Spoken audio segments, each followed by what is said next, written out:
Three friends boarded Disney's Galactic Star Cruiser to seek their destiny and emerged as heroes of the Halcyon.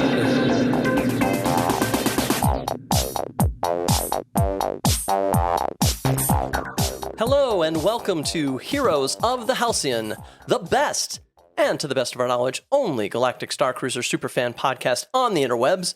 I'm Galactic Star Cruiser Superfan Drew, and with me are... Superfan Christine. And Superfan Martin. Christine, who do we have the pleasure of talking to this week? Well, Drew, today we have the pleasure of talking to Jeremy and Stefan, who created the Outer Rim Sabacc League. And we got to hear all about Sabacc. There's way more out there about Sabacc than I had any clue. I had no idea. Yeah, and it was super interesting. I loved playing it on the Star Cruiser, but to know that there's now a league and people can form their own cantinas, but I'm spoiling what we're going to talk about. Something I love about Star Wars is that, you know, they take little details that were in the films and just make them into bigger things. Like, you know, in Sabacc, it's actually a cut reference from Empire Strikes Back that just kind of worked itself into the novels and into the general lore. Someone actually had to create a real life game. But before we jump into the episode, just a quick reminder, everybody, we are mere weeks away from our Galactic Star Cruiser Superfans Muster Meetup, and we are so excited. We're going to be meeting so many of you in person for the first time at this event. And it's going to be May 2nd at 7 p.m. at Stargazer's Bar inside Planet Hollywood at Disney Springs. We've actually reserved a whole section of the bar for folks to meet and just mingle and just talk with other Star Cruiser fans before, you know, the voyage. And again, some of the folks are going to be on the May 3rd, 4th, 5th voyage. Some aren't. Everyone there is going to be Galactic Star Cruiser super fans. Yeah, and the donations that we've gotten from the creators that have reached out that wanted to participate in our Make-A-Wish portion of this event have been amazing. Mind-boggling amazing. Yes. And we are so excited to have these available for everybody to bid on during the auction. I mean, some of these items are one of a kind.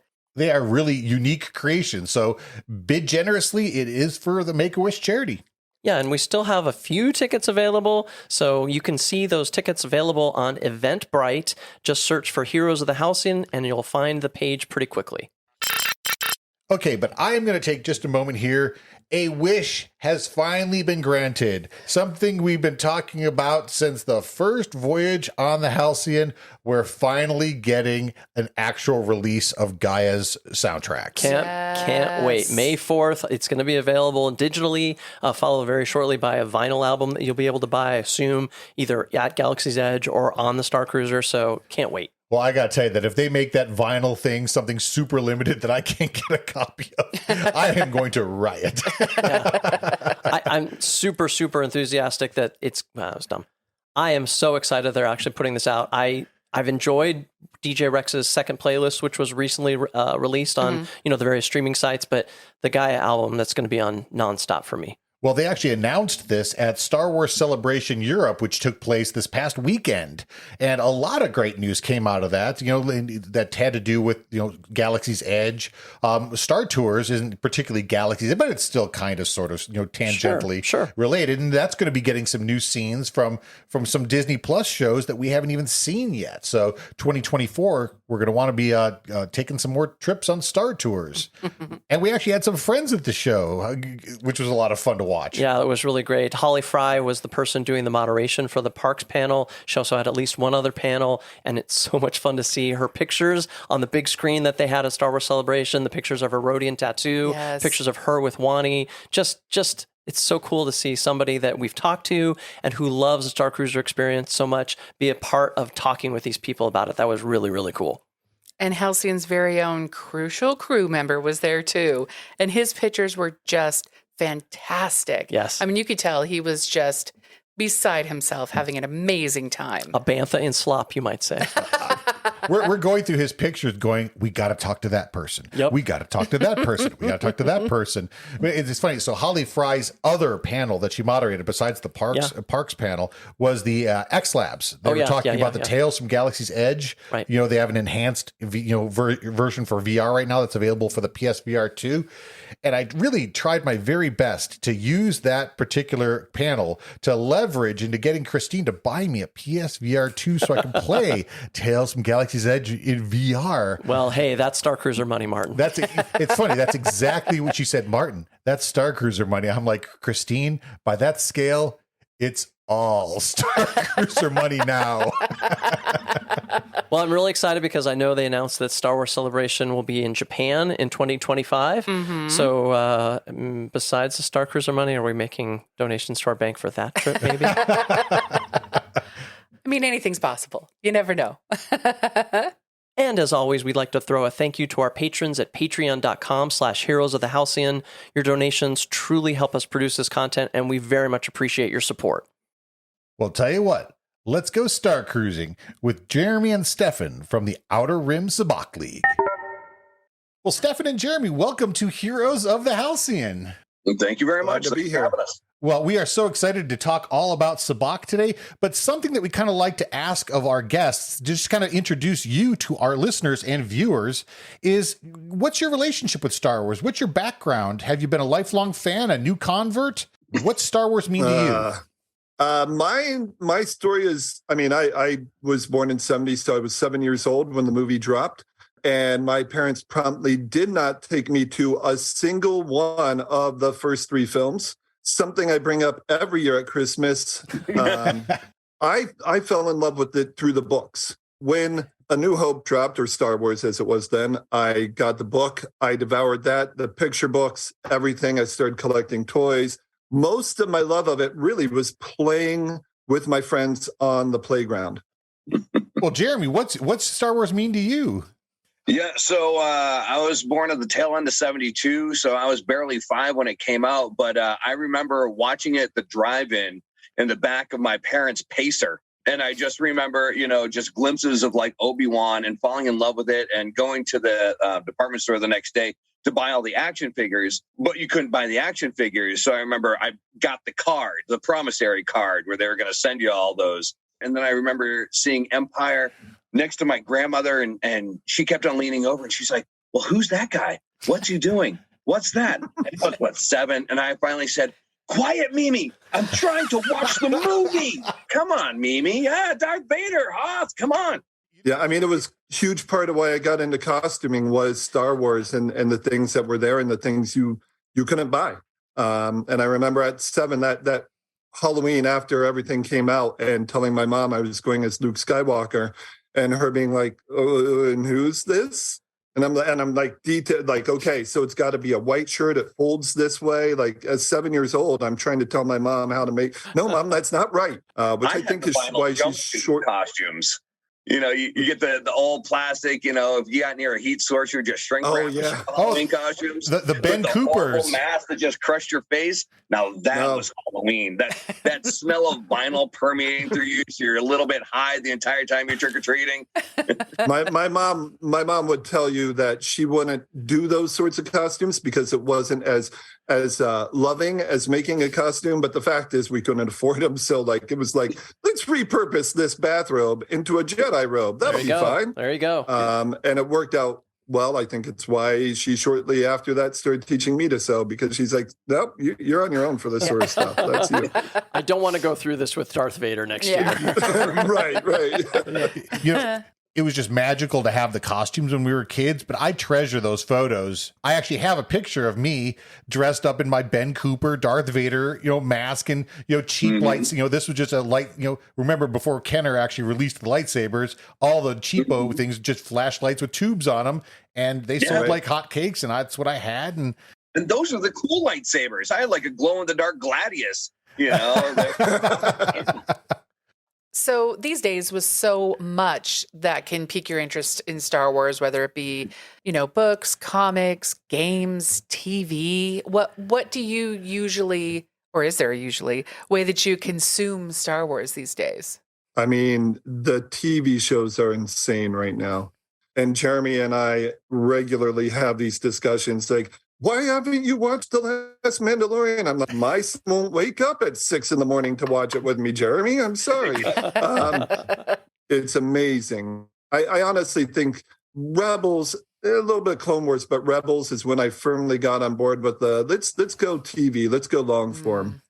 Yeah, I mean, I try to consume all of it. I mean, I can't keep up with the comic books. There's no way a single human can read all the comic books that they're producing at any given time. I'll wait till they come out with a compendium of issues and read that. And, and we're all just anxiously waiting for new movies.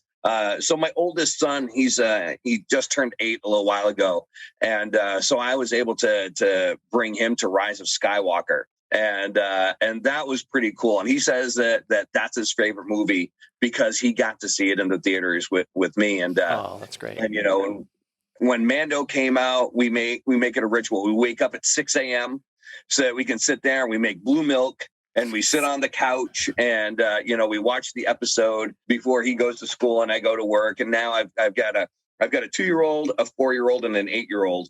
And, throughout the episode, they'll all kind of wander out and we'll all be sitting on the couch drinking the blue milk and watching the newest episodes and stuff. So it's all of it. So Jeremy and Stefan, how did you guys meet? I think it was actually a mutual friend, Clint. Can't remember exactly whether it was through live role playing or if it was through SCA or something. I remember just sitting there and talking to him and, talking about sword fighting. And he goes, oh, yeah. And he goes, oh, yeah. My buddies and I, we get dressed up in armor and we fight. We're just starting getting a new group of people trained. Is this something you'd be interested in? And I had done reenactment style combat for years at that point. Yeah, and you actually had mentioned the glow in the dark gladius, so you had that already. Right. Exactly, right? I was armed. I had that and bad intentions. And that's all you need for sword fighting. Right. That's how I was introduced to Stefan. He taught me how to steel sword fight. Ever since then, we occasionally been close and then far apart. And then, Star Wars brought us back together. And, and being older dudes who have young kids. So our sons are less than a year apart from each other. Yeah. So that helps. Wow. So we used to use them as cover. You'd be like, hey, want to have a play date with the kids? And they're like, sure. Oh, that kind of cover. You were talking about sword fighting and then cover very close to one another. Well, people are very reluctant to hit you when you have a child strapped to your arm. So Sure. That's lesson number 1. That's a free one. Plus 2 baby armor. Yep. Baby armor. Well, from combat on the battlefield to dueling at the Sabacc table. Nice segue, Martin. Love that. That was good. That was nice. Can you tell our listeners and viewers a little bit about the Outer Rim Sabacc League? This is something that is a product, one of the good things to come out of COVID.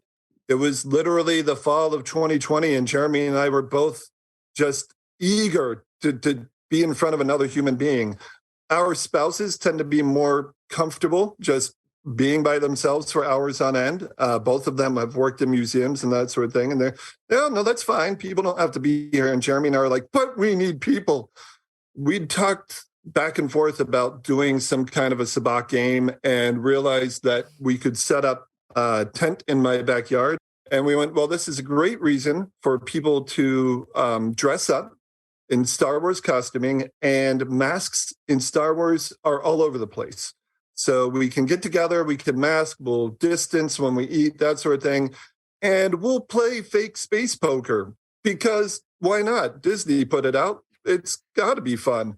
Neither of us had really played. We both, I think, had decks at that point, but we were both trying to figure out. And yeah, the first one was held in my backyard. And a week later, Jeremy's like, let's take this onto Facebook and see what it becomes. I think one of the things that makes it so popular is so it's ubiquitous in Star Wars. It's like one of the code phrases, it's like, if you know Sabacc, you know that Han Solo won the Millennium Falcon with it, and then so in 2019, before the pandemic hit, I traveled to Orlando for a trade show, and that's when I picked up one of the decks and stuff. And then just trying to, go, okay, well, now we've got rules and stuff. And so when we started the Sabacc League, it's not telling people how to play Sabacc or what Sabacc to play. It's giving them a place to tell people about their Sabacc. We don't mandate a set of rules. We have a base set of rules, but that's just so that everybody has a baseline. But, if you don't like this hand and you want to, call it something else, fine. If you want to, not include the spike dice, that's fine. You want to play classic Sabacc or Corellian spike or curse and shift, it doesn't matter. It's all good. It's all Sabacc.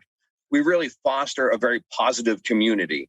In fact, that's one thing the members say time and time again, where, it's like the toxicity of Star Wars fans has become so rampant in some other groups. It's just not a thing that happens in ours, because we're only talking about a thing that we love. And if you're in that group, you love that. You love Sabacc. It doesn't matter what you think about the movies, because we're not talking about that. We're talking about this one activity, and it's an excuse to get people together. So I play Sabacc not because I love the game. I mean, the game's fun. I play Sabacc because it allows me to get dressed up and dork out with a bunch of my friends the same way the Halcyon does. It's literally like mini Halcyon excursions every time we have like a cantina day or a Sabacc day. Because we're like, come in costume. So for anybody that's not familiar with Sabacc, can you give us a little bit of the history on what Sabacc is and how it came into the Star Wars universe? There was a drop line in Empire. There was supposed to be a line in there about Han winning the Falcon from Lando and Sabacc, but it was a drop line that then made its way into a Lando book, Lando Calrissian and the Mind Harp of Sharu. And that was in 1983. And that was the first time we really actually had Sabacc written down. And then a couple years later, there was a module put out for the Star Wars role-playing game, or a setting, and it included a bunch of like punch-out cards where you could make your own Sabacc deck with some rules for how to play Sabacc. 76 cards, I didn't know the whole thing. But that really kind of set everything in place. And that's what started people really kind of getting into it. That all kind of started it. And then Disney made it into, when Disney bought everything, all the books kind of went away, but they decided to kind of revive it. We actually see Sabacc show up for the first time in Disney canon in Rebels. And then it was really when the Solo movie came out that it hit everywhere. And then it just kind of started its own thing from there. So that's when we saw the shift from what is called pure Sabacc or classic Sabacc, which is a 76 card game, to the movement towards the most popular one now, which is easily Corellian Spike. And then the Halcyon introduced us to Coruscant Shift. So, like, for our listeners that haven't played Sabacc, space What's poker. What's wrong with you? Besides that, obvious question is, like, it is space poker. It is. There's variants depending on which version you're playing, but it's all poker. It's either blackjack or poker, or a combination of the two. I tell people poker and blackjack had an ugly little space baby, and it came up with Sabacc. Nice. Yeah, and the thing that makes a Corellian Spike, which is the popular version, that's what the Galaxy's Edge, version came out with.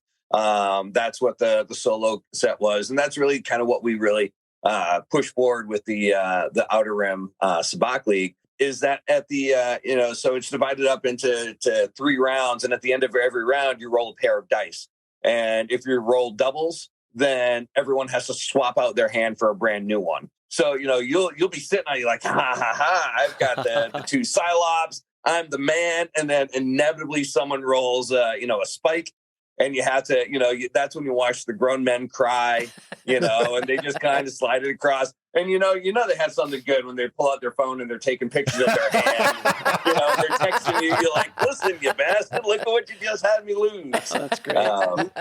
Honestly, I think it's one of the things that has made Corellian Spike version of Sabacc so very popular is you don't really have to be good at poker. You don't even have to be good at card games, because Jeremy's brother plays all the time. And this guy, I hate playing against him in board games. One game in, he's figured out all the rules. He knows how to win. I would never play poker with this man if my life depended on it, unless he was on my side. He cannot win Sabacc to save his life. I take all of his credits every single time, and I smile while doing it. Because you end up with this amazing hand, you bet the house, and suddenly somebody rolls a spike, and now you've got a +7 and a +9. And what are you going to do with 16? Nothing at all. But that's what you're left with. It's so even if you're not really good at a game, or even if you don't necessarily like card games and the like, it's great because there's that randomness, that fun. And we all, you're playing with fake money. Seriously. And you're playing Star Wars. Sure. Right. You're playing Star Wars. Yeah, that's your, that's the fun part. And honestly, that's why I do it. I get dressed up with stuff that I wore in the Halcyon, and, make up the room, and you live Star Wars for a bit. And, we tell people, leave the blasters at the door. We don't need any fights in here. Yeah. It's created this whole industry, so like the first game, Sev and I had, and a couple other people were like, well, how many credits do we start with? And, we literally started with these. These are, I 3D printed these out of metallic filament for our first game. We still use them here for my game. And now, Jeremy's doing resin. We've got nice metal ones. These are all things that weren't available in 2000, or if they were, we didn't know about them. Yeah. I'm not saying that we created the industry that's supporting Sabacc, but when we started, there was no one making Sabacc stuff. Or if they were, it was very besides limited. Like the deck, or, every once in a while, someone had the replica credits for their own cosplay. But there wasn't anything, so we're like, oh, well, let's have round counters and stuff like that.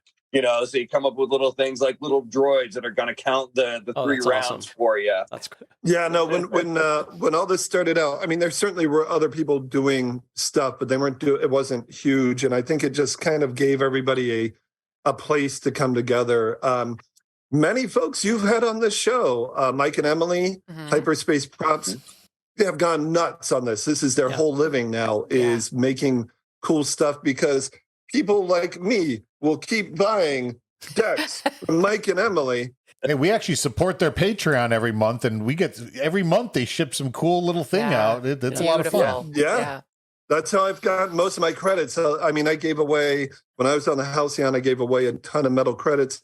Almost all of them came from Hyperspace Props because of Patreon. So, and there are others. We've got Merlin puts out some great decks. There's so many different people doing different things now, people selling their 3D printed or their resin stuff. And I don't know if it's Lucas and Disney's plan to kind of be hands off, because we are working with, IP and stuff that they've created.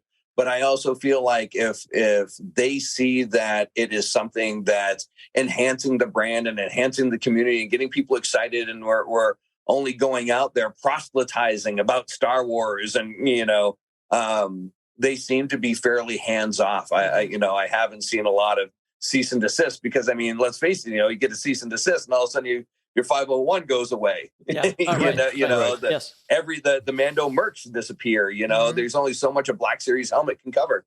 So I think that they're really smart that way, that they're allowing makers to make stuff, because we're more than happy to buy the stuff too. We're just like, make more stuff.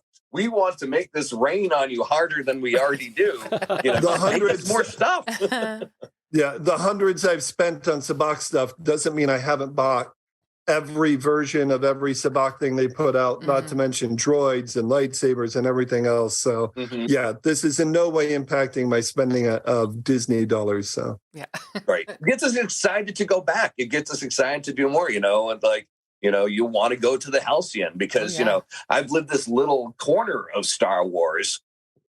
I can live like the legit thing.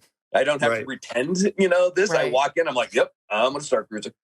So before we jump on the Star Cruiser, let's talk a little bit how you went from a tent in your backyard with friends playing Sabacc. Literally, it started with Jeremy and I talking about getting it together and throwing it out on to our Facebook friends, and, getting local folks to come, but having a lot of other friends being like, oh man, I wish you were closer. I wish I lived nearby. I wish I could play. And a week later, Jeremy saying, let's make just a wide open page, and we'll see what happens. And it it was a lot of word of mouth and a lot of people like just finding Sabacc stuff and, finding us on there and telling their friends and telling their friends. So we open it up and now people just register just a cantina. And then that kind of led to a whole thing. Like there's some people out there. I mean, Florida has gone insane. They've built their own state league that they've got stuff going on there, and they're constantly pushing people to it. But we have cantinas in the UK and Australia and France, a couple up in Canada, a number here in the US.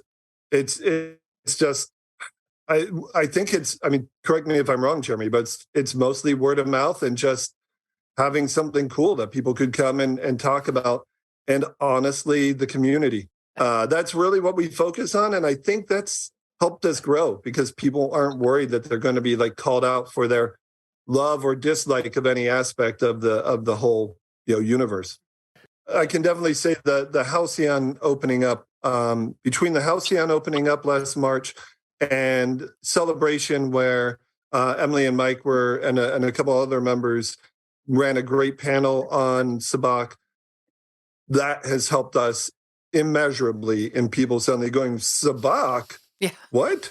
And then coming along and hopping on board. So or going, that's a real game? They heard it in the movie. They didn't know it was like people really played it. Or they got the deck at Galaxy's Edge. Because let's face it, it's a pretty cheap souvenir at Galaxy's Edge. Yeah. It's under $20. And so they'll pick up that, but then they don't have anyone to play with.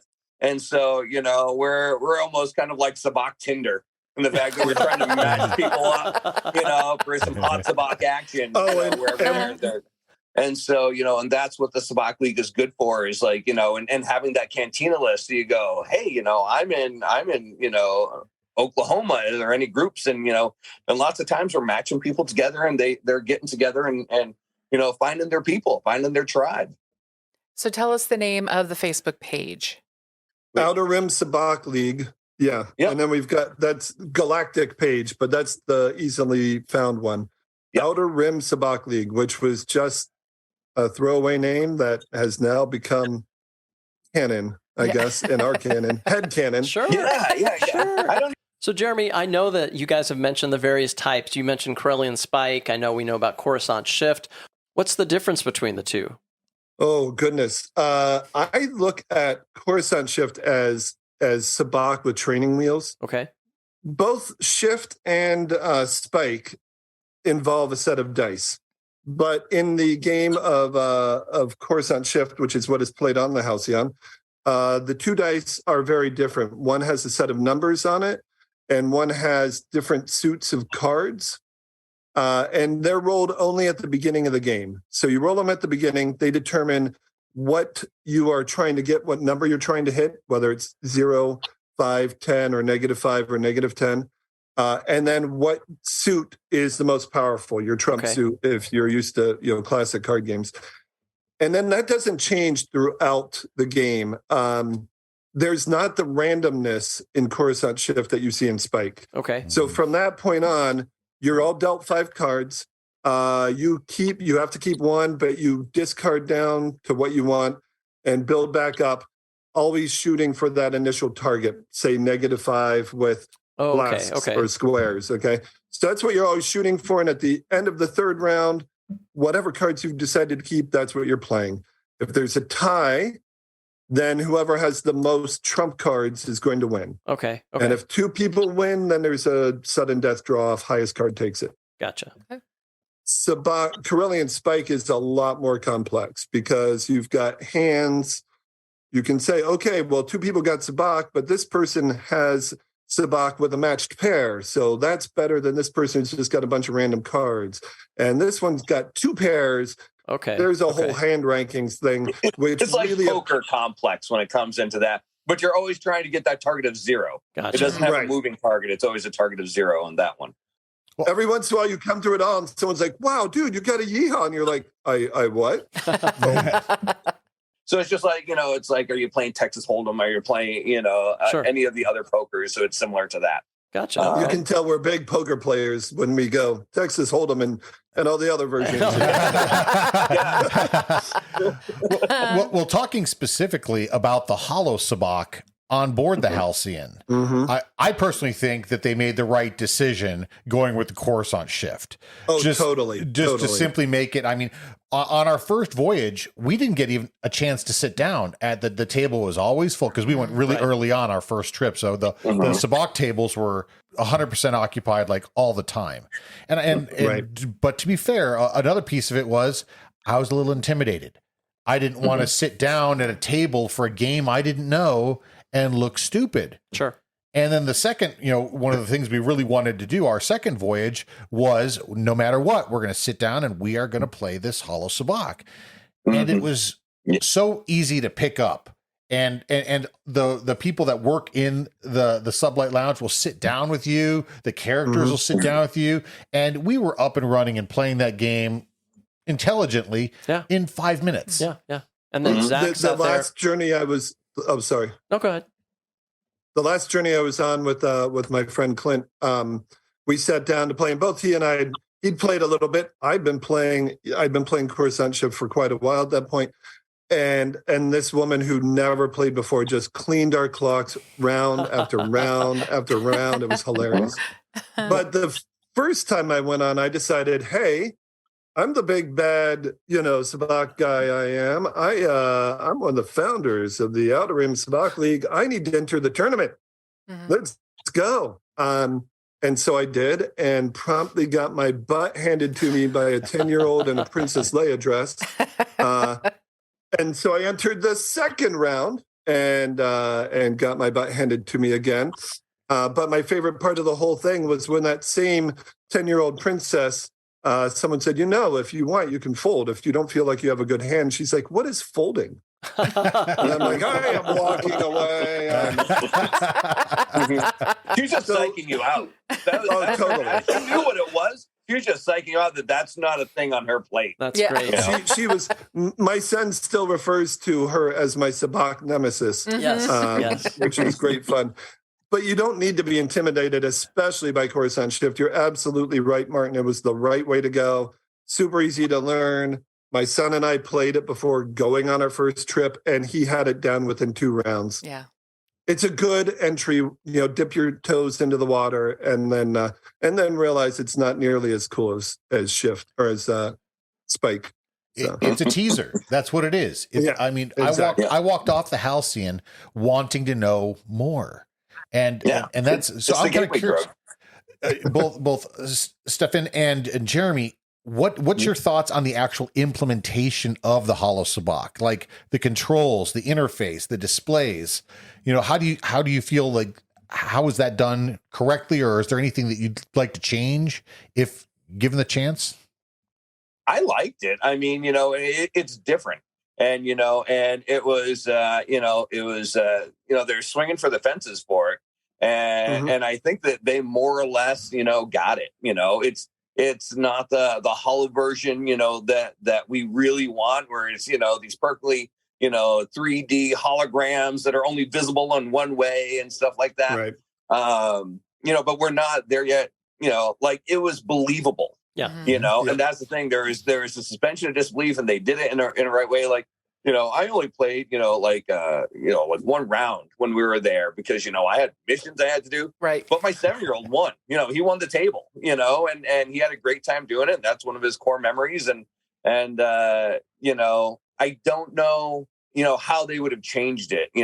Later on in the cruise, I noticed that cast members, because there were some people that just, like Star Wars wasn't their thing. They either had a lot of money or they had, it was a Disney thing, so they wanted to do that. Or I didn't know what their backstory was, but they definitely weren't there to, to be defending the ship from the First Order and stuff. And the cast were pulling out decks, and they were walking up to them, and they were sitting down at the, in the lounge and playing games with them, just so they had had something there to do. And so that's the nice thing, is that it wasn't a table exclusive. Right. You had the lower tech version that you could then play. Right. And once again, it just kind of opens up that world. You can play that game forever and be happy with it, or, you do what a lot of us do. And you just start poking around and, this one's popular, so let's jump on that for a while. And, so it was awesome. Yeah, I largely agree. I think it was, I don't know how they would make it better. I played a fair bit of it on my second journey, which was a lot of fun. The thing I didn't like about it was it. The thing I really like about Sabacc and I liked about the tournament was there's that human element of trying to bluff and psych out the people around you. Right. And that doesn't exist. I found every time I played at the table, I was face down looking at the table. Oh, good point. Right? Good point. And I wasn't as much looking and making eyes with the people around me and trying to like gauge what they had and everything. And part of that just comes from the physical cards of, you watch someone look at a thing and go, oh, are they bluffing? Are they like smiling because they got something crappy and they want you to think they don't? Like, that part of it was missing for me. But I don't know how you do that. And it made for a great bar game. It was a really fun bar game. Yeah. Like I could sit there with my Mustafar, whatever it's called, super spicy drink of doom. Sure. And just keep playing a game. It was, so it was really nice that way. It's probably good that you had your head down, though, while you were playing at the table, because then they couldn't read your lips when you're swearing. I can't swear or believe I'm getting beat by a 10-year-old. Right? Right. Yeah. Speaking of that, though, Drew, your son Zach on our second voyage really took to Hall of Sabacc. Oh, yeah. He had a lot of fun helping people as they sat down, and he had a great game with Sandro, so that was a lot of fun. Yeah, he actually had a good character moment through Sabacc at the table. So, I mean, don't pass up that opportunity. But definitely don't. But something that you've mentioned is that, for the folks that haven't been on the Halcyon yet, there actually is a Sabacc tournament on day 2 of the voyage in the afternoon. They run it, 2 different times because people's, the excursion times and the missions and all that stuff can vary. So, they do offer it twice. Do you have any kind of recommendations for folks that want to enter the tournament? Is there any like strategy, or is it basically just a free for all? I mean, it is a bit of a free for all. When I went the first time, so one of the things they don't tell you is it kind of seems like the second session is like a continuation of the first. It seems like maybe that's where the winners are going. And that's what I thought when I first saw it. It's like, oh, I better be in the first session if I want to move on to round 2. Right. But they're not. They're totally separate. You can show up for the second session. And I wish I'd known that because I would have spent another 45 minutes on bet 2 and shown up for the second session and then played at that one. And honestly, that's the better session to show up in because that's the one Wraith shows up. That's the one where Lieutenant Croy shows up. So honestly, I don't think it's worth hitting the first session. Hit the second one and then go from there because you can still become one of the champions to move up to the Sabacc table. And they, when they play the big tournament, the final 4 around the hollow table, that's also happening just before some of the other spoilery things. Right. And so other people are moving around the bar and it's just kind of cool. But also, I mean, I had a great interaction last time I was on the Halcyon where there were stormtroopers. We were getting to play with us in Sabacc, even though they're kind of like obviously trying to not do it because they're not supposed to be doing it, but they're also just, yeah, fine, I'll play against you. Yeah. So yeah, there are fun moments that can happen around that table. It's worth it. So the preliminaries are actually run in the Crown of Corellia is what I've seen typically. Is that where you actually had your preliminaries as well? And then that's where the 2 sessions are. But they're, like I say, they're both the same, basically. So hit the second session, skip the first one. But then the final 4 do actually play in the Sublight Lounge at the Hollow Sabacc. Yep. And again, we can't say what they're doing. Currently this could change at any time, but the winner actually did receive something of the tournament. Can you mention anything about that?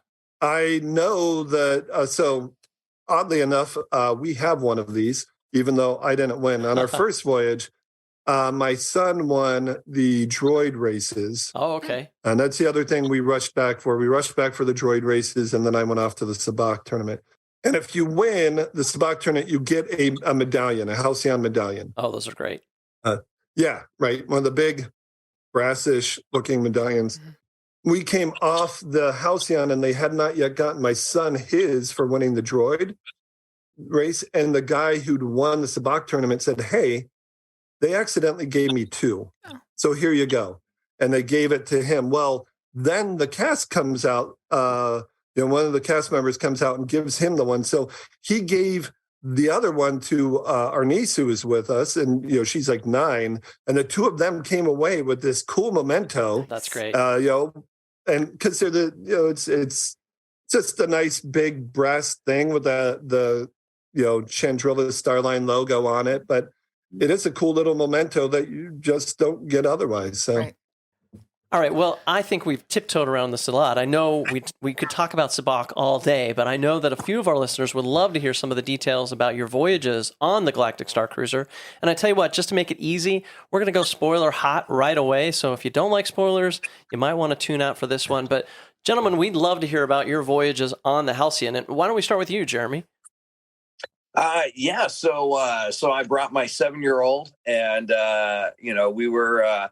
Our story was that we were smugglers for the resistance, and but also force sensitive. My son really wanted to cover every single base, So we, you'd be scoundrel, we could be, Jedi, we could be, rebel, whatever we wanted. And then right away, we saw Wraith and decided to go introduce ourselves because I stayed away from all the, a lot of spoilers, but I read the tips of whenever you see a place to scan your band, Yep. Be as inquisitive as possible, Yes. Introduce yourself to everybody. And so this is the jacket that I was wearing, and my son, I'd made him a shoulder piece. It's got the symbol for our ship, the Cloaker. Nice. He'd come up with the name, YT 1930, Corellian light freighter. And so we walked up to Wraith and we were introducing ourselves, and he taps the shoulder piece and goes, "Hey, I've heard of you guys, haven't I?"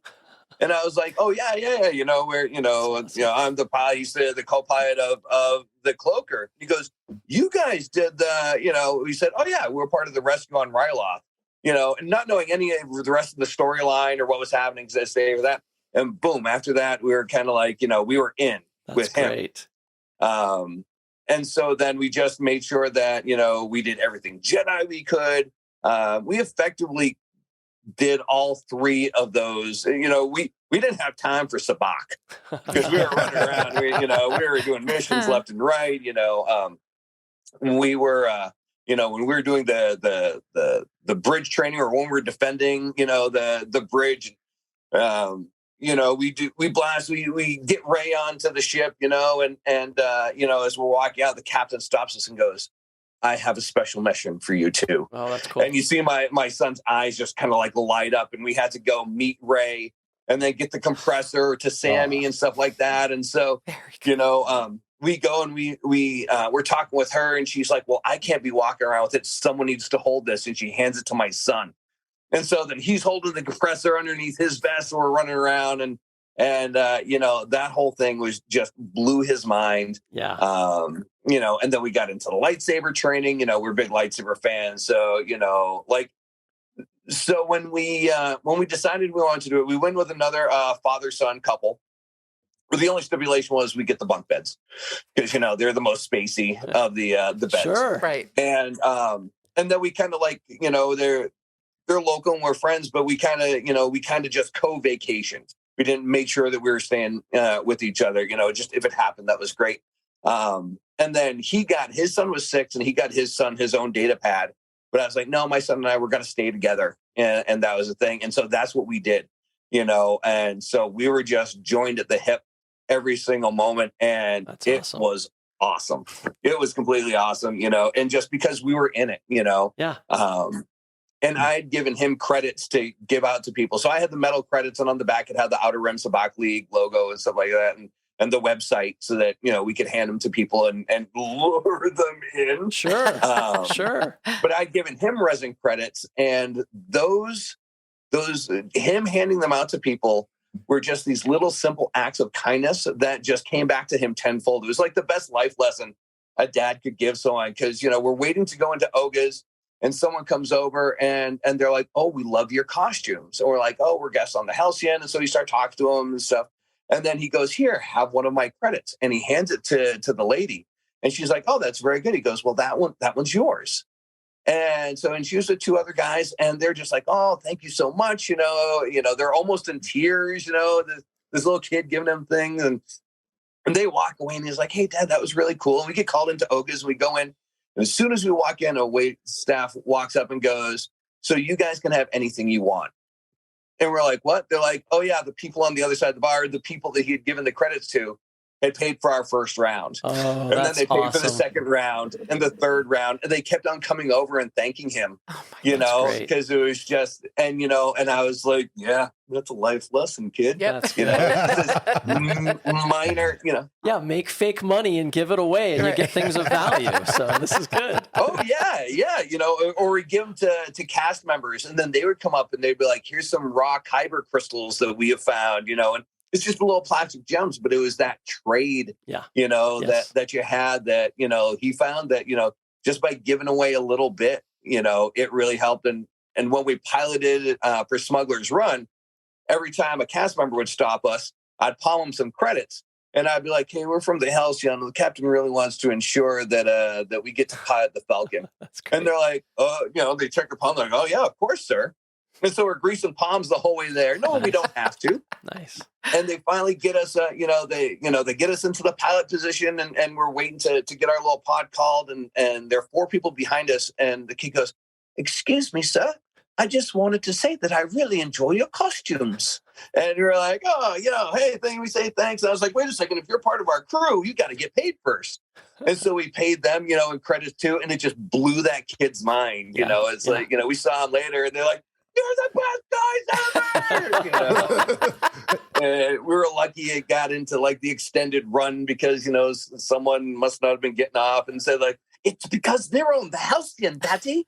You know, it That's was great. yeah. So we had this great bonding time, and like I said, it, you know, life lessons just can't be beaten. You know, and so now my 4-year-old's just like, "Daddy, I'm going to go when I'm 7, right?" I'm like, "Hell yeah, you are, kid." But yeah, I mean, it was everything that I wanted it to be, you know, and That's and fabulous. so much stuff that you didn't even know you wanted it to be, right? Yep.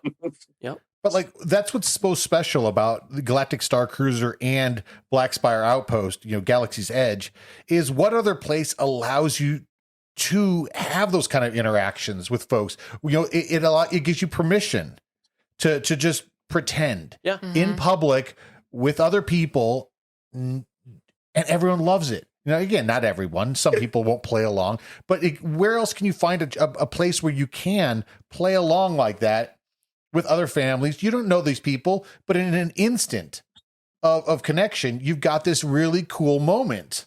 I think that's sensational. But It's that Star Wars bond. Mm-hmm. You Yeah, got they it with do a everybody.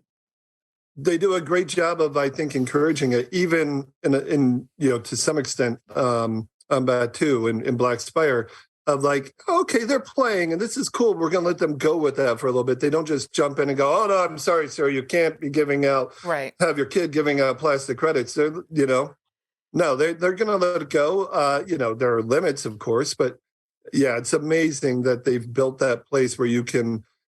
Heck, we're doing half their job for them. Yeah. So why wouldn't Yeah, they with us, exactly. right? Right. Right. Yep. So what were some of the highlights of your voyages, Stefan? Oh, goodness. I mean, again, we could spend another couple hours on it, but the first trip was all about the family for me. And I honestly expected to go and mostly watch the kids have fun, even though I knew I would have a good time. And both my wife and I have decades in interactive theater. And so we kind of went in thinking, well, okay, we're going to look at this from a very clinical point of view. And that all went out the window about 10 seconds in.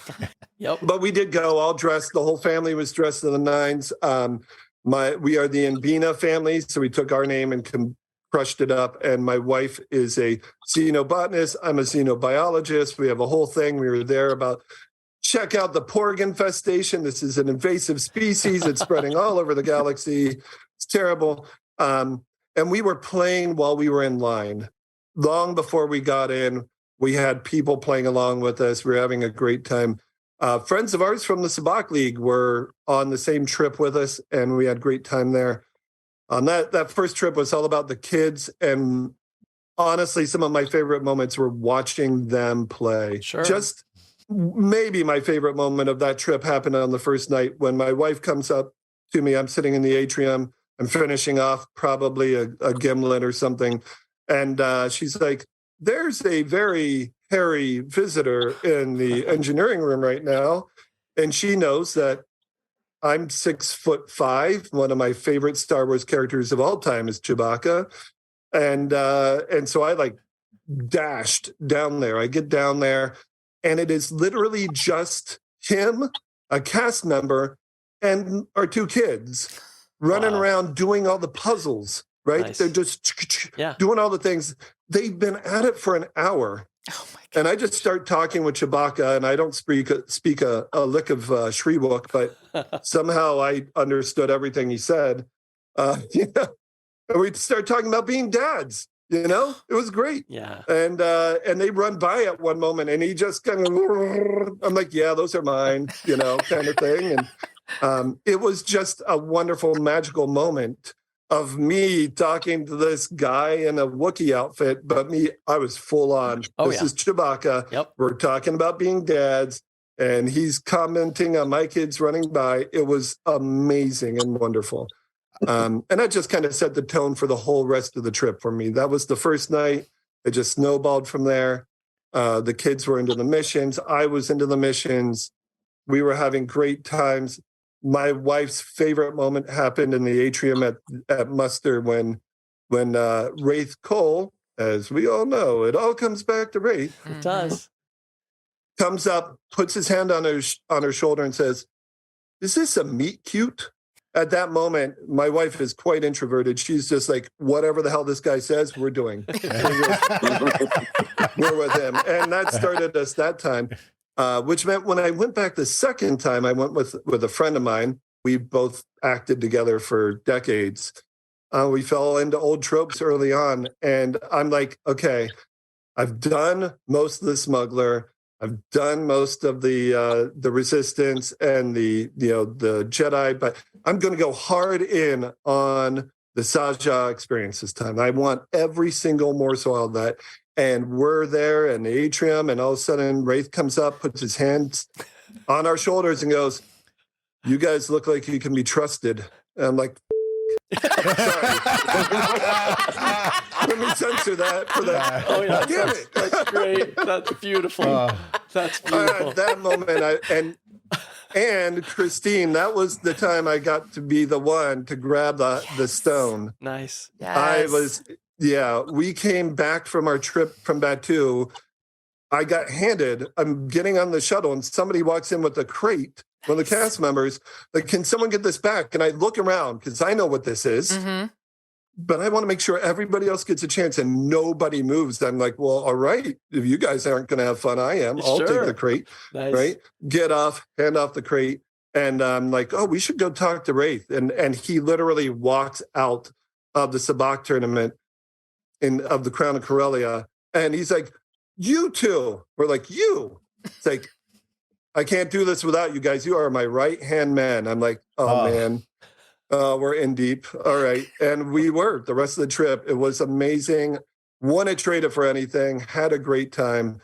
Managed to still get my friend into a couple of the other areas, though he missed Yoda, which I'm sad about. But yeah, it was an amazing, very different trip. And it was 6 weeks after my first one. I was very nervous. Like, a month and a half has passed. Is that enough time? Am I going to not enjoy it as much? Oh no. I had an amazing, very different time. Yep. So I loved hearing that moment of you in the engineering room, just chatting with Chewbacca about your family, his family. It reminds me, on our second voyage, I was kind of curious about, you hear these people talking, the Disney haters, which we give no airtime to, but they talk about how, they just throw cast members into costumes and it's not a real performance. And I am going to call that out right now. I actually was sitting there and I had Chewbacca all to myself for a couple minutes, and I was talking to him about, some of the things from the Wookiee Holiday Special, his family and whatnot. And I'm going to tell you right now, this performer knew this was not just a person that could fit the suit. This person had done the homework, had really known that character, performed that. It's not just a person in a suit walking around. They're walking around as Chewbacca, performing as Chewbacca, knowing what Chewbacca knows. Absolutely. I bought it completely. And so I can't say enough, and wanting the same thing. They got to do those performances completely nonverbal, and you understand everything they're saying. She and my wife talked fashion for a good 2 or 3 minutes. It was wonderful. Yeah, sure. You know? And the other cast members are astounding. Our captain Keevan, was remarkable from the very beginning. I mentioned, she asked where I was from. I was born on Jeddah, but my family left before everything blew up, kind of thing. And then that got this whole conversation about Alderaan, and just like she knew everything there was to know. And then later that night, after lightsaber training, one of the Sabacc comes over to me, and as you probably have picked up, I've done a little bit of sword fighting, and I'm now a lightsaber instructor. So she comes up, she's like, "So I noticed you were having trouble early on, but you shifted really quick." I'm like, "I mostly know Shicho, the first form." And she's like, "Yeah, Makashi is a very different thing." I'm like, "I've never done anything with Makashi." And we just went off and talked about lightsaber forms for like 10 minutes. That's great. And I'm like, "Who are you? Yeah. How do you know this crap?" Like, yeah. So they are not throwaway, any of them. They are all astounding in their own right. They're just amazing people. Well, thank you both so much for spending so much time with us. We really, really appreciate it. No, it's our pleasure. Absolutely. We've had a great time. We've been listening since very early on, so we're happy to be part of this whole adventure of yours. That's awesome. Thank you. We always love hearing that. So tell everybody where they can find out more about Jeremy, about the store, about the Sabacc League. Just start spouting to see where people can find you. Yeah, so it's all over the web. You know, you're going to be able to find us on Facebook, or we've got a webpage, outerrimsabaccleague.com. Pretty easy. If you search on Facebook for Outer Rim Sabacc League, you're going to find us. My store itself is shop.oneailfxstudios.com. We sell mostly very high-end silicone mask, some Star Wars characters you might recognize, but also the Outer Rim Droid League, and also the Outer Rim Droid Combat League, which if you get your Mubo droids and you want to do something a little bit more and get them all roughed up, thrown in some gladiator pits, we're there too. Yep. But yeah, it's mostly online, and you're going to find a really supportive group of people who are willing to take your mania as far as you want to take it. Well, and we were very, very lucky that Jeremy reached out and offered to donate to our Make-A-Wish charity event that we're going to be having on May 2nd, right before our next voyage. And I'm telling you, this droid is the cutest thing I have ever seen. Yes. Well, we say it before. We're going to say it again. Star Cruiser people are the best people. No question. Well, thanks again, guys. We really appreciate your time tonight. Hey, it's our pleasure. Thank you very much. Beep, boop, beep, boop, beep.